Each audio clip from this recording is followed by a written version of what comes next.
Hey everybody, it's Ryan the Scavenger. Welcome back to the channel. In today's episode, we're going to have a quick look at a BOSNM8 U.S. Navy Vanity license plate and a cool historical reference from the man himself, BMC Michael Overman, United States Navy retired. Check it out. All right, everybody. It's Ryan Smith, aka the Ryan the Scavenger, here with a special guest.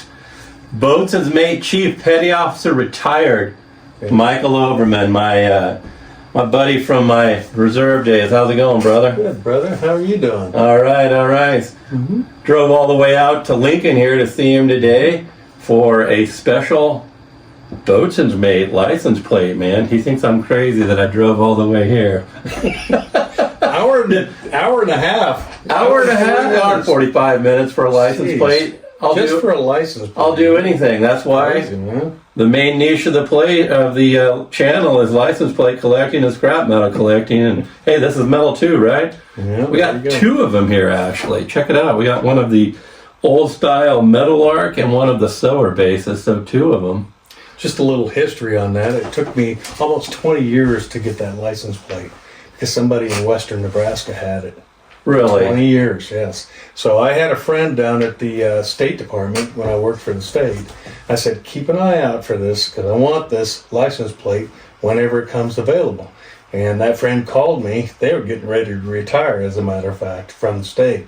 And called me and said, hey, that BOSNM8's up for grabs if you want it. And I said, fill out the paperwork and send it in. And I got it. And I've had it for, probably for better 12, 13 years now. Wow. And in fact, I just renewed it on my my car. I also have the BMC license plate for my motorcycle, so I've had that since it started. So heck yeah. Yeah, I've had that since 2005. Well, since he brought it up, I got to share a quick story too. Michael really loved this one. I had a fellow brother chief that saw my plate that I had on my car. I had 1893 on my plate. And we all know that's the birthday of the Chief Petty Officer. So he called me and said, hey man, I want that plate. And I didn't know that when you get a license plate, kind of like what you were talking about, you have rights to it for about 6 months after you decommission it. So I had to fill out a special form that he had to send to the state of Nebraska DMV just so I could give it to him. Yeah, you don't just get it unless the person dies. Yeah. And that's a sad thing to say, but the person who had this before had passed away. And of course the state got that notification. I mean they do anyway because he's a resident of the Nebraska. And so when they get that information, then it comes up for grabs. And I had thrown my hat in the ring for probably 6 or 7 times, and then finally she called me, my friend who worked at the state, and said, hey, that's available now. So when I put my last application in, I got it. So well, that's cool. It took a long time to get it, but it's BOSNM8. I mean, sit there and look at it. It's hard to get, Heck yeah, man. So, well, what the heck is the BOSNM8 for all the people out there that might not know? BOSNM8? I mean, it's the oldest rate in the Navy. I mean, it goes back to the old sailing days back in early 1800s.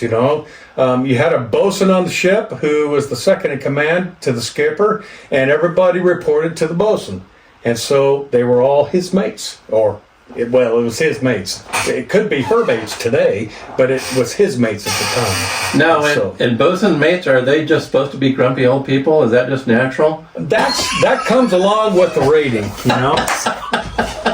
It took me years to get that grumpiness, but I think I've fulfilled that position. Now, and how long does it take to learn how to be a skilled paint chipper? Is that acquired skill? Everybody's job is to be a paint chipper. You know it as well as I do. It's not just the BOSNM8s. The BOSNM8s are the ones who make it happen. Exactly. And you know that as well as I do. You need paint, who do you come to? Yeah. Who do you come to? The BOSNM8. That's right. If you need line, who do you come to? The BOSNM8. If you need anything on the ship, who do you come to? And you know what? When I retired from the Navy, who did I go to? this guy right here. He did the pipe for my retirement. Don't call it just the pipe. It's the bosun pipe. Sorry. The boatswain's pipe. I got it all right here, ready to go. And I'm still fashioning lanyards to as you can see, I'm working on one right now. This is a Russian Senate, along with this one. This one's a small one because it's just a little more delicate and able to put on the whites. But this bosun pipe I've had since 1978. 1978, the first year I went in 77. This is a 78, and so I had it engraved by an HT on my first ship with my name and my ex-fiance's name on it. And I still use it, and it still works to this day. And Let's see if you got it. Let's see if you got it. I still have it. He's got it. And I've done so many retirement ceremonies, changes of commands. It's all ceremonial and tradition. You don't need the bosun pipe today because you got the one MC on the ship, and it goes throughout the ship. But traditionally, skippers like it when a bosun mate pipes the call. And there are calls for several different things on a ship. And when we went to Atsugi together, our commanding warrant officer found out that they had an actual bosun mate on board, and he farmed me out to everybody. I remember I had to go to changes of commands all the time in E6. I'm a first class petty officer, and I'm being farmed out to different commands because we had tenant commands from the Kitty Hawk that came on board. And I would have to go do their changes of commands and retirement ceremonies.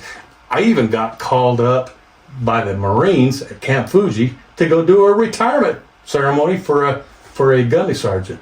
So it was an amazing time. If you want to hear a funny story about that day on my retirement, is I called Mike up. Same thing. I was struggling. I couldn't find anybody to do it, and I'm like, you know what? I'm going to call Mike up and ask him if he'd do it. And he's like, well, I can't fit into my uniform.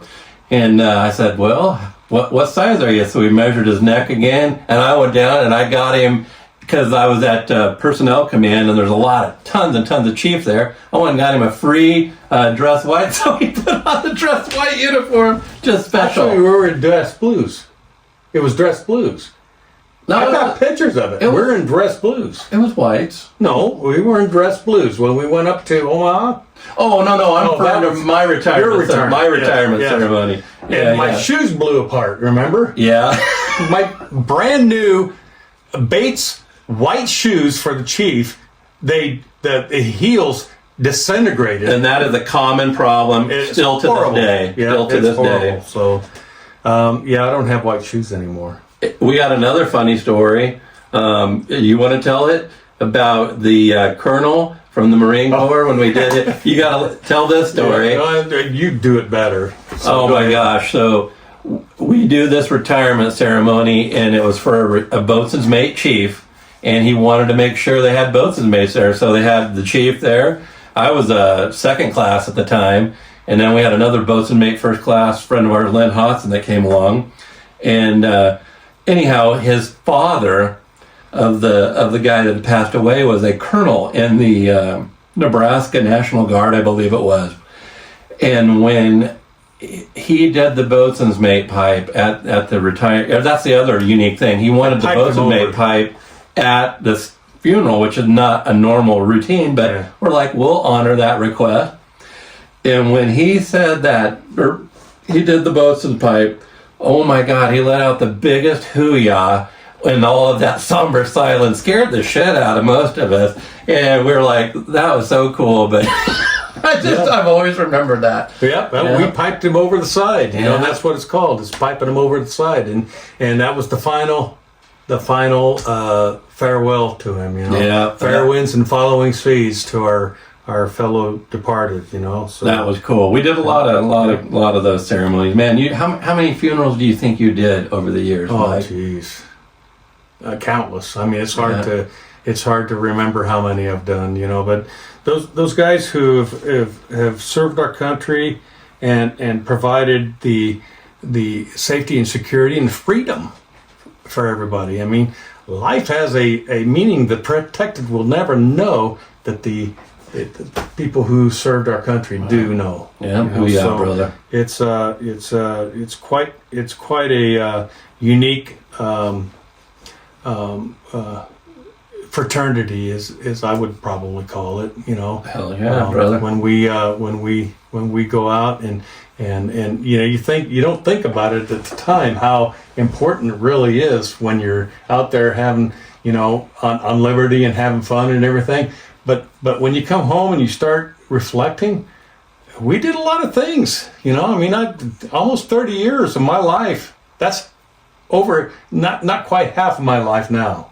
I used to say it was over half my life, but I can't say that now. I've been retired for since 2007, so you do the math, and it's been a long time. Yeah. Well, let's talk a little bit about your history here, Mike. Yeah. Mike, you were in from 1977 to 2007. Yeah. Retired as a BOSNM8 Chief Petty Officer. Mm-hmm. Where'd you go to boot camp at? I went to San Diego, back when San Diego still had RTC and NTC. Okay.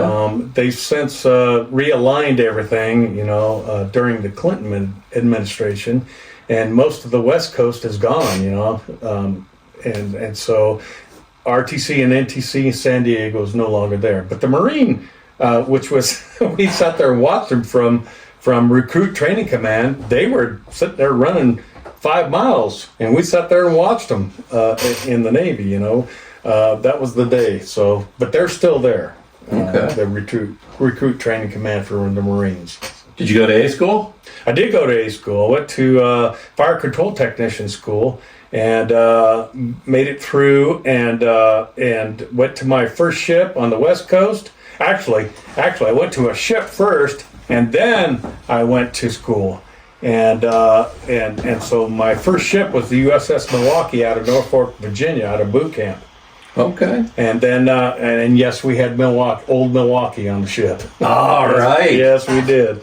And of course, we had our steel picnics. Steel Beach picnics, heck yeah. Steel Beach picnics. Those are a good time. And then we'd get a couple of beers, and it was enjoyable on the beach. We didn't do it on the ship, but we did it on the beach. So we had plenty of old Milwaukee because we were on the USS Milwaukee, which makes sense. Heck yeah. Went to school from there, and went to my next command, which was the USS Haleakala out of Concord, California. That was my home base, but we spent most of the time at Oakland, NSC, and Vallejo, which is Mare Island. And all of those bases are now closed. And Oakland, NSC was close to Alameda.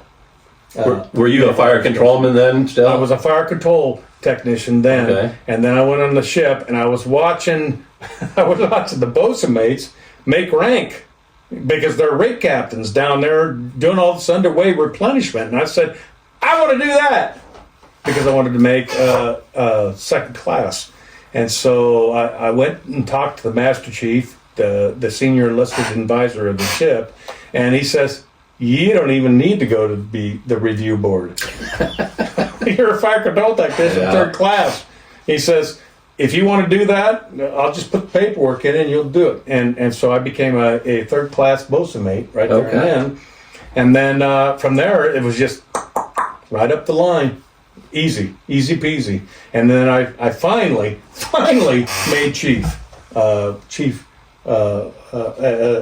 in the reserves. When did you switch over from active duty to the reserves? What year was that? It was 1981. 1981? 1981. So I went to reserves in 1981, stayed for most of that stint, and then got out for 8 months. And then they talked me back into it again, and then I stayed for the entire rest of the time. So I've got a lot of years in the reserves. Where did you drill at?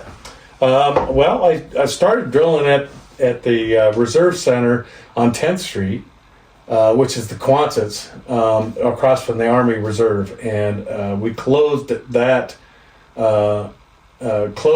reserve center and opened up the new reserve center out at Air Park. Why did they call it the Quonset? Did it look like one? Yeah, it was two Quonset. Okay. Two Quonset heads, you know. So it was actually a pretty big unit, but you know, it's just like, I don't know. They needed something more modern, and so when we went over to the new reserve center, we fashioned that. We made an unrep center there where other reserve centers from all over the area would come to us, and we would have underray replenishment, if anybody knows what that is. Practice and we're able to provide personnel transfers and highline transfers. I mean, it was actually the Seabees helped build that back in early days, and they finally, when they decommissioned the NRC Lincoln, they had to take all of that stuff out, which was really buried deep in the ground, you know, in order to hold the high line, you know, because you had to have all that tension on there. So, yeah, it was a good time, and we had a really good time. So, yep. Yeah, old Chief Klaus, he just posted a video the other day of doing the. We used to do DC Olympics at our picnic every year, and it was like an old keg of beer on a cable, and then you'd hit the keg of beer with like a fire in it, and then it was a tug of war with the firefighting hoses, and it was pretty cool, and you would get nice and wet. Needless to say, everybody got wet. It was fun. It was fun. It was hot. It was fun, and the kids would have a great time. The kids, you know, all of the junior enlisted personnel, as I called them, you know, the kids of the enlisted, the reservists, we called them the junior enlisted personnel. They all had a ball at those picnics, and we had it every year, and it was fun. We had a good time. It was. I miss those days. Yeah. And now you retired in 2007. Did you have a retirement ceremony? I can't remember. I did, actually. Yeah. And I think I might have been in it. I think you were.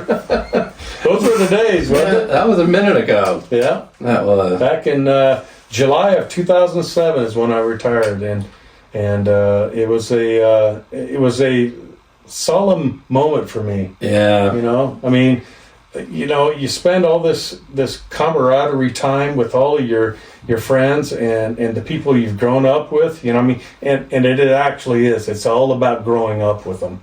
You know, you just get better, and then you start showing these leadership traits and being able to mentor your juniors to come up and take your place, and I actually miss those days. Yeah, I do too. And one day, you know, I mean, when I'm long done and gone, I hope somebody remembers me, for goodness sakes, you know. Well, here you go. We're making a little video about your biography. That's one of the things I like to do. I used to be a history teacher. A lot of people don't know that, so that's why I like to make these videos. And we're telling Michael's story, and then making a little connection with how I love license plates and bringing the Navy back together. And you know, I really appreciate you setting down. What are you doing these days, Mike? I work for the Department of Homeland Security, and I'm the regional vice president for the union. So I cover the central region of the United States for the federal government union. Okay. And I do a lot of negotiating. I'm a chief negotiator for the agency, for the union, with the agency. And we negotiate, you know, all of our memorandums of agreements, our national supplemental agreements.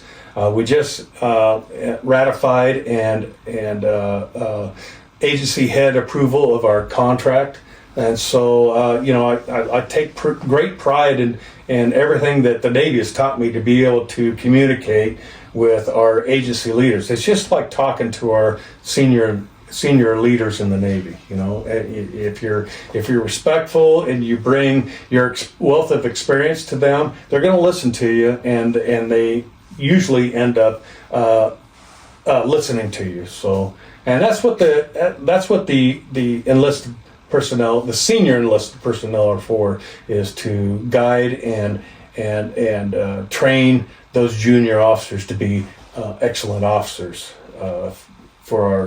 other than our enlisted personnel. You couldn't get enough of the government, and you went right back into it, Mike. Back into the government. So Mike, thank you for sharing your story with me today. I've known this guy for a long time, and I really appreciate you sitting down and sharing your history with me. One day I'll tell you some stories about Ryan. Uh-oh. We don't want to tell those. And we'll have a lot of fun. All right. All right. Take care. I'm going to turn. Bye-bye. All right, everybody. I hope you enjoyed that. Before you leave, make sure you smash the like and subscribe button. Having lots of great watch time, guys. Really appreciate all the effort from the fans. Thanks so much, everybody. Have a great day.